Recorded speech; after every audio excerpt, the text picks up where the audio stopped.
Good morning, students. Today we are going to study the fifth chapter of your macroeconomics, and the name of the topic is money. It is said that, or it is believed that, in the history of human civilization, the discovery or inventions of three things were very essential.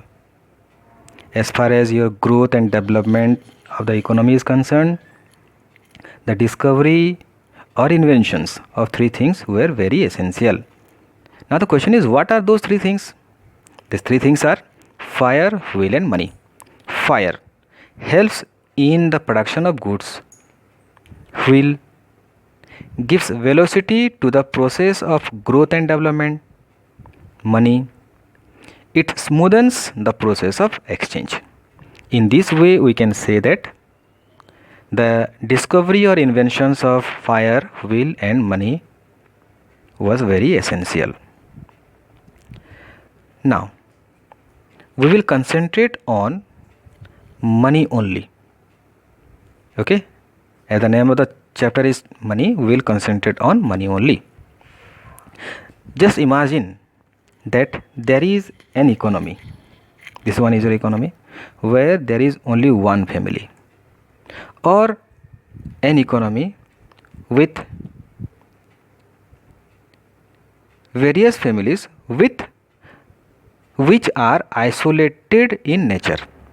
Okay, अगर एक economy में एक ही family है तो क्या वो family किसी और फैमिली के साथ किसी भी तरह का इंटरलिंक रख सकता है? कोई एक्सचेंज कर सकता है?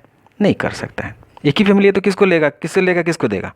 ठीक है, there will be no exchange of goods and service. और अगर बहुत सारे फैमिलीज हैं भी पर वो लोग आइसोलेटेड हैं, isolated means they are independent of each other, they are not depending upon each other. So in this case also there will be no exchange of goods and service. Okay, now suppose an economy, there are numerous families and the families are engaged with different economic activities or they are producing different goods. Okay, so in such an economy there will be exchange of goods and service so that the people living in that economy can satisfy their needs. Okay, because it is quite impossible for any family to produce all those things which are required by them. So in such a case they will depend upon each other. So in this economy there will be exchange of goods and service. ठीक है, ऐसा एक economy जिसमें कि commodities are exchanged for commodities or goods are exchanged for commodities, goods are exchanged for goods, ठीक है, that economy is known as CC economy. C stands for commodity, C stands for commodity. तो commodity economy मतलब जिस economy में commodities are exchanged for commodity, that is called CC economy. It is also known as barter economy. क्यों? क्योंकि barter economy एक ऐसा economy है जिसमें commodities are exchanged for commodities. Now the question is, what do you mean barter system? ठीक है, तो barter system of exchange means the system in which commodities are exchange for commodities. ऐसा system जिसमें goods के बदले goods या सामान के बदले सामान एक्सचेंज होता है, उसे कहा जाता है आपका बाटर सिस्टम। और जिस इकोनॉमी में ये बाटर सिस्टम प्रिवेल करता है उसे कहते हैं बाटर इकोनॉमी या तो C C economy. Now what are the drawbacks of barter system? The most important drawback of barter system is double coincidence of wants. ठीक है, double coincidence of wants means a situation in which two different individuals are in possession of such goods which they are willing to exchange for the satisfaction of their wants. मतलब ऐसा एक situation where there are two different individuals and those two different individuals are possessing different commodities and those commodities are needed by each other and the persons are willing to exchange with each other. Such a situation is known as double coincidence of wants. Now next drawback is your lack of unit of value. क्या है ये? lack of unit of value means lack of unit of measurement और common unit of measurement. जैसे कि अभी अगर हम लोग किसी को पूछते हैं कि what is the value of your shirt, what is the value of your watch, तो वो बोलता है कि शर्ट का दाम जो है 100 रुपया है, कि घड़ी का दाम 200 रुपया है, मतलब जो भी अमाउंट वो बोलता है उसके बाद एक यूनिट यूज़ करता है, रुपीस। लेकिन बाटर सिस्टम में क्या था, अगर मान लो आप किसी को पूछो आपका शर्ट का दाम कितना है जी, तो बोलेगा एक काऊ, एक गाय, क्योंकि वो गाय दे के लेके आया है उसको शर्ट को, तो एक गाय बोलेगा इसको, ठीक है। उसी तरह से अगर आप किसी दूसरा लड़का बोलोगे वही उसी तरह का शर्ट वो परचेज़ किया, उसको बोलोगे आपका शर्ट का दाम कितना है, तो बोलेगा 2 गोट्स, मतलब 2 ठो गोट दे के वो शर्ट को परचेज़ किया है, तो उसके हिसाब से वो शर्ट का वैल्यू होगा 2 गोट्स। और ये गाय दे के लाया है तो बोलेगा the value of the shirt is 1 cow. तो there was lack of common unit of value, ठीक है। Now the third one is difficulty of deferred payment. Deferred payment means future payment. अभी के टाइम में क्या होता है कि अगर आप किसी को मान लो 100 रुपया उधार देते हो, after a certain period of time आपको वो जो है प्रिंसिपल प्लस इंटरेस्ट दोनों मिला के वापस करेगा। मान लो 10% इंटरेस्ट, तो 100 रुपये का 10% इंटरेस्ट के हिसाब से 20 रुपया इंटरेस्ट हो गया, और 100 रुपया प्रिंसिपल, तो 120 रुपये आपको वापस करेगा वो, ठीक है, अभी के टाइम में। लेकिन अगर बाटर सिस्टम होता तो अगर आप किसी को एक गाय देते उधार में, अगर वो आदमी आपको 2 महीना के 3 महीना बाद वापस करेगा, तो प्रिंसिपल तो एक गाय हो गया, इंटरेस्ट क्या देगा वो, समझ में आया। तो it was quite difficult. Okay, now the last one is difficulty of storage of value and transfer of value. The first one is your storage of value. Storage of value means storage of wealth, ठीक है। Transfer of value means transfer of value, transfer of wealth. अभी जो है storage of value मतलब storage of wealth, सभी लोग अपने परिवार अपने घर में कुछ ना कुछ पैसा रखते हैं in order to satisfy their daily requirement, daily need को सेटिस्फाई करने के लिए सभी लोग कुछ ना कुछ पैसा अपने घर में रखते हैं। और कितना पैसा रखेंगे that depends upon their nature of income and expenditure, ठीक है, ठीक है ना। अभी भी आप अपने घर में देखो 2000, 4000, 5000 रुपया कैश रखे रहते हैं लोग, कैश होगा, ठीक है। लेकिन अगर वही वेल्थ हम लोग एनिमल के रूप में रखते कि कमोडिटी के रूप में रखते तो कैसा होता, सोच के देखो। मतलब जानवर घर के अंदर और इंसान घर के बाहर, क्योंकि वो लोग वेल्थ है ना, वो जानवर नहीं, वो वेल्थ है वो, ठीक है।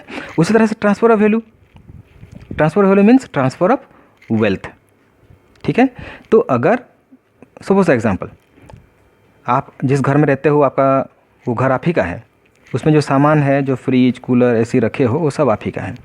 अगर मान लो आप धनबाद छोड़ के कहीं और जगह जाओगे शिफ्ट करने के लिए परमानेंटली, तो हो सकता है कि आप अपने साथ वो जो फ्रिज है, एसी है, उसको लेके चले जाओगे, ठीक है।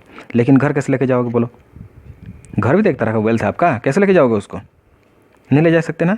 लेकिन अभी क्या होता है, आप अपने साथ जो सामान लेके जा सकते लेके चल जाओ, और जिसको लेके नहीं जाते उसको यहीं बेच दो, उसको बेचने के बाद आपको मनी मिलेगा, ठीक है।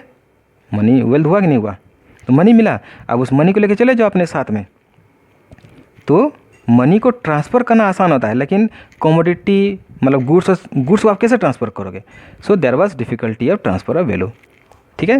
Which so all these difficulties were solved by the invention of money. Now origin and evolution, इसका एक अभी तक हम लोग जो पढ़े बाटर सिस्टम है वो सब मनी है, कमोडिटी मनी। अगर आप सामान लाने के लिए कमोडिटी यूज़ करते हो तो कमोडिटी मनी, अगर एनिमल यूज़ करते हो तो एनिमल मनी, ठीक है। तो बाटर सिस्टम में लोग हॉर्स भी यूज़ करते थे, घोड़ा, गाय, भैंस, ये सब यूज़ करते हैं, तो वो सबको एनिमल मनी कहा जाता है। अगर आप धान दे के मूढ़ी लेके आता हो तो धान is called your commodity money, क्योंकि धान दिया तब ना मूढ़ी मिला, तो कमोडिटी मनी, ठीक है। दूसरा हो गया आपका मेटालिक मनी, इसमें बहुत सारा प्रॉब्लम हुआ, अभी बताए ना अभी साहब, ये जो वाटर सिस्टम का जो प्रॉब्लम है ये सब ये हुआ, कमोडिटी मनी और एनिमल मनी, ये सब प्रॉब्लम उसका हुआ।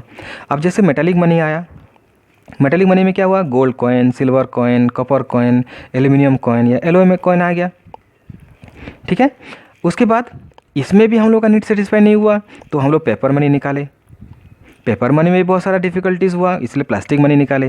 प्लास्टिक मनी में भी कुछ डिफ़िकल्टी हुआ, उसीलिए हम लोग ई मनी निकाले, ठीक है। तो क्वेश्चन यहाँ पे ये देखो मतलब once upon a time gold coins और सिल्वर कॉइन्स, कॉपर कॉइन्स और aluminium coins were prevailing in our economy, ठीक है। तो अभी क्यों नहीं है, इसका आंसर क्या है देखो। इसका आंसर है, सबसे पहले तो ये सब चीज़ नेचुरल है, ठीक है ना। दूसरा क्या है, ये कॉन्सेप्ट समझेंगे, इंट्रिंसिक वैल्यू या मेटालिक वैल्यू या कमोडिटी वैल्यू समान चीज़ होता है तीनों। उस तरह से एक्सट्रिंसिक वैल्यू, मनी वैल्यू और फेस वैल्यू तीनों समान होता है, ठीक है। ये दोनों को अगर हम समझ जाएंगे तो इसका आंसर मिल जाएगा कि जो गोल्ड कॉइन या सिल्वर कॉइन पहले हमारे यहाँ पे यूज़ होता था अब क्यों नहीं यूज़ होता है, ठीक है। उसका आंसर क्या है, देखो ये हो गया आपका कॉइन। मान लो this coin is made up of gold और सिल्वर और पेपर, जो भी है, कोई ना कोई मटेरियल से बना होगा ये, ठीक है। तो ये जो वैल्यू हुआ मेड अप ऑफ गोल्ड, उसको वजन करोगे, जो वैल्यू होगा वो हो गया आपका मेटालिक वैल्यू की कमोडिटी वैल्यू, ठीक है। उस तरह से उसके चेहरा पे अगर एक लिखा हुआ है तो ये हो गया आपका फेस वैल्यू, ठीक है। मतलब 1 रुपया एक लिखा हुआ तो 1 रुपया हो गया, 2 लिखा है तो 2 रुपया हो गया। तो अगर आप इसको लेके जाओगे मार्केट तो आपको 1 रुपया है 2 रुपया का सामान मिलेगा, ठीक है। मान लो कि आप इसको मेल्ट कर दिए, this coin is made up of gold, और आप इसको मेल्ट कर दिए। मेल्ट करने के बाद क्या होगा, 1 2 3 कुछ दिखाई देगा इसमें, नहीं दिखाई देगा। Now this will be A ball of gold, ठीक है। अब आप उसको लेके गए गोल्ड स्मिथ के पास, गोल्ड स्मिथ को बोले कि भैया मुझे इसको बेचना है। तो गोल्ड स्मिथ उसको वजन किया, 2 ग्राम हुआ, 1 ग्राम का दाम 1 रुपया के हिसाब से आपको 2 ग्राम का 2 रुपया दिया। और जो 2 रुपया देगा, 2 कॉइन जो 2 ठो कॉइन देगा, वो कॉइन किससे बना होगा, गोल्ड से बना होगा। मतलब आप एक कॉइन के बदले, एक गोल्ड कॉइन के बदले 2 गोल्ड कॉइन ले आए, फिर 2 को बदले 4, 4 के बदले 8, ऐसे ले आओगे जाके, ठीक है ना। तो ये तो गलत है, ठीक है ना। तो यही रीज़न था कि जो गोल्ड कॉइन या सिल्वर कॉइन या कॉपर कॉइन या एल्यूमिनियम कॉइन पहले इकोनॉमी में सर्कुलेशन में यूज़ होता था, सर्कुलेशन में था, अब वो नहीं यूज़ होता है। उसके बदले अभी आ गया एलओए कॉइन्स। एलओए कॉइन सब जो चलता है 1 रुपया 2 रुपया, देखना, ठीक है ना। जो कॉइन है वो सब एलओए कॉइन है।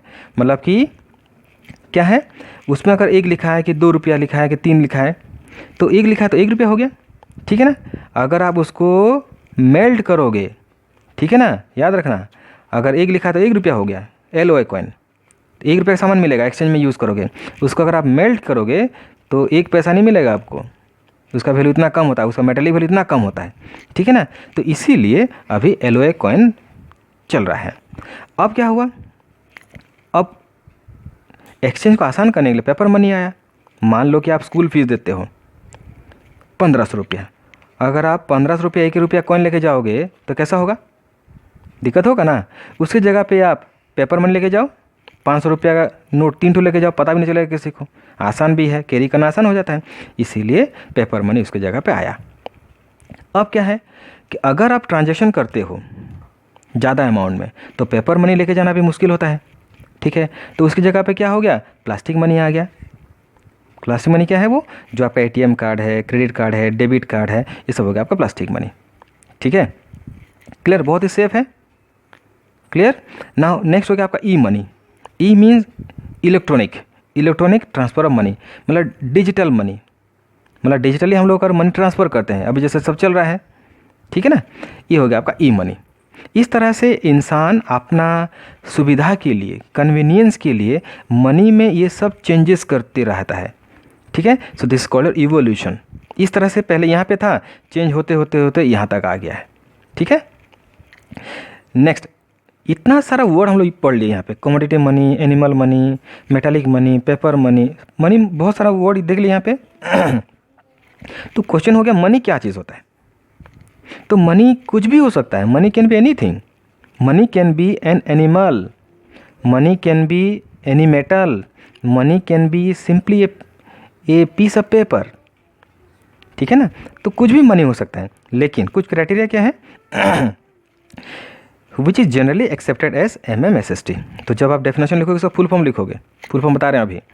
Money can be anything which is generally accepted as, M मतलब हो गया मीडियम ऑफ एक्सचेंज, ठीक है। दूसरा एम हो गया मेजर ऑफ वैल्यू,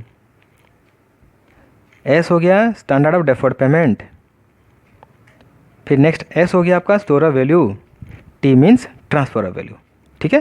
तो money can be anything which is generally accepted as medium of exchange, comma measure of value, comma standard of deferred payment, comma store of value and transfer of value. Clear हो गया। Now what are the different forms of money. Different forms of money यहाँ पे हम लोग दो category पढ़ेंगे, एक full bodied money और एक क्रेडिट मनी, दूसरा fiat money and fiduciary money, ये हम लोग पढ़ेंगे। तो सबसे पहले फुल बॉडीड मनी और क्रेडिट मनी। ये फुल बॉडीड मनी क्या है, क्रेडिट मनी क्या है, ये जो अभी पढ़े हम लोग कमोडिटी वैल्यू और फेस वैल्यू, यहाँ से इसका आंसर बनता है। ठीक है, तो ऐसा मनी जिसका फेस वैल्यू और कमोडिटी वैल्यू दोनों समान होगा। ठीक है, अगर चेहरा पे 1 लिखा है तो 1 रुपया हो गया, एक्सचेंज में 1 रुपया का सामान मिलेगा, उसको आप मेल्ट करोगे तो भी उसको 1 ही रुपया ही मिलेगा। तो इस तरह का कॉइन ब्रिटिश गवर्नमेंट के ड्यूरेशन में इंडिया में चलता था। ठीक है, सो इसे कहते हैं आपका फुल बॉडीड मनी। तो full bodied money means the money whose face value and commodity value are equal. ठीक है, next one is credit money.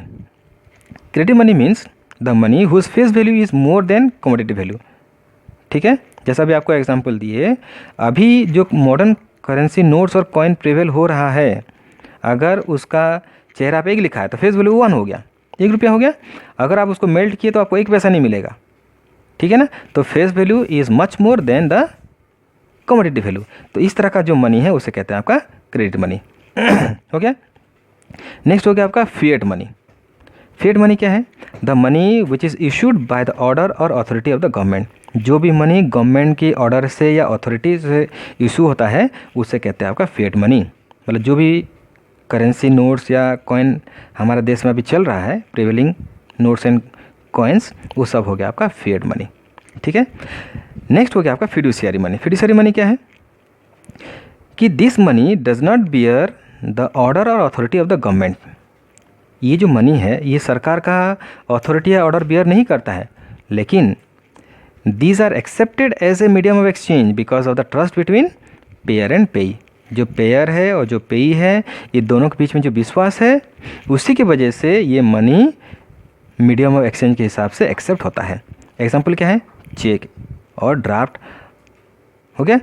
Check, draft, ये सब हो गया आपका फिड्यूशियरी मनी का एग्जाम्पल। क्लियर ना। नेक्स्ट हो गया आपका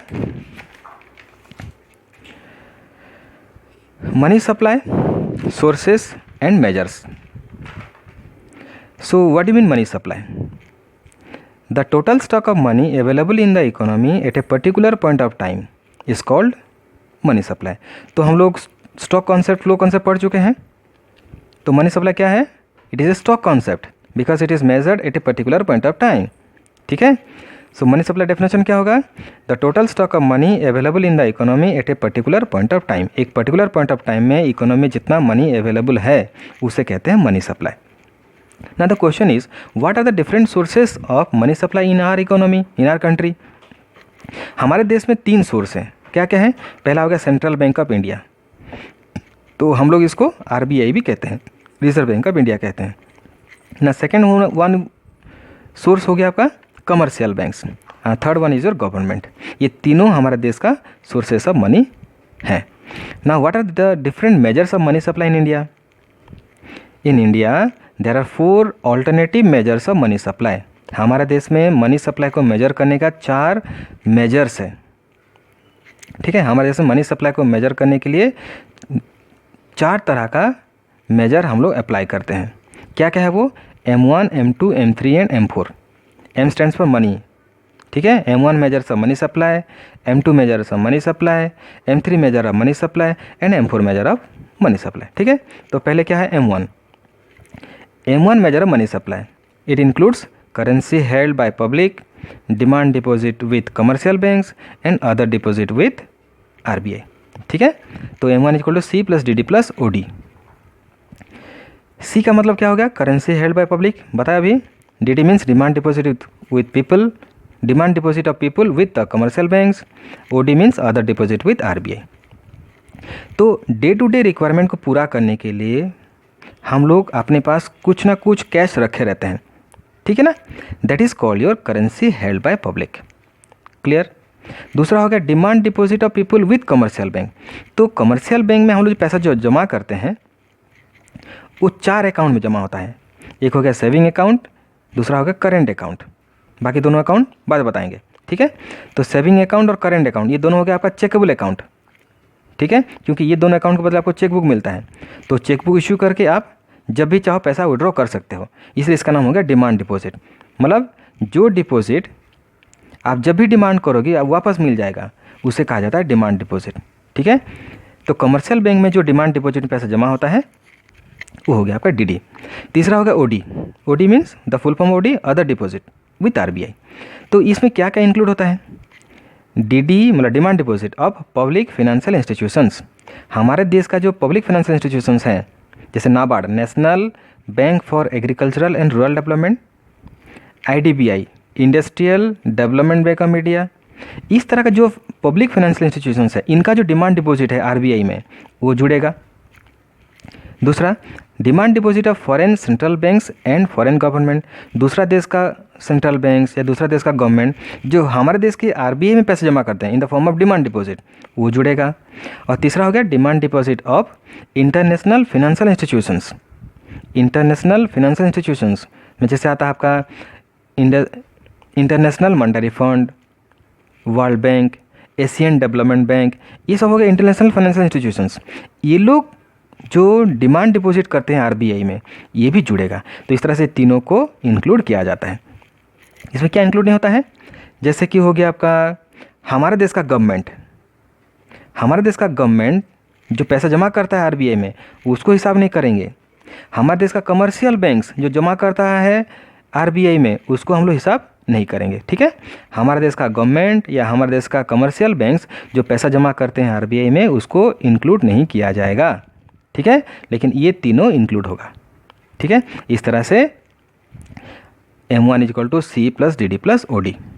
ठीक है, अब हो गया M2 measure of money supply. M2 measures of money supply includes M1 and deposit with post office saving account.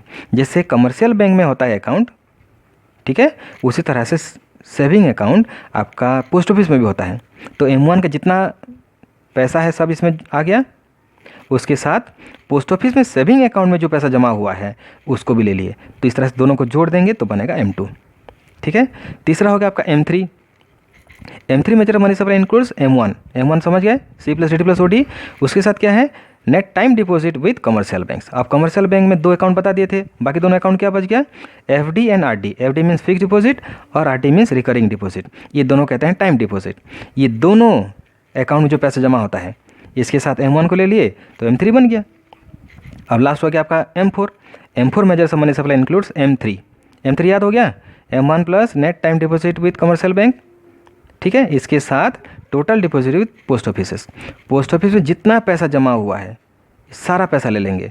ठीक है, अदर देन NSC। NSC मतलब नेशनल, देखो नेशनल सेविंग सर्टिफिकेट, ये एक बॉन्ड है, ये एक सिक्योरिटी है गवर्नमेंट ऑफ इंडिया का, इसीलिए इसको हम लोग इंक्लूड नहीं करते हैं। ठीक है ना, तो पोस्ट ऑफिस जितना पैसा है इस NSC को छोड़ के वो सारा पैसा और M3 ये दोनों का अगर जोड़ देंगे तो बन जाएगा M4 measures of money supply. ठीक है, so with this chapter is over. Thank you very much.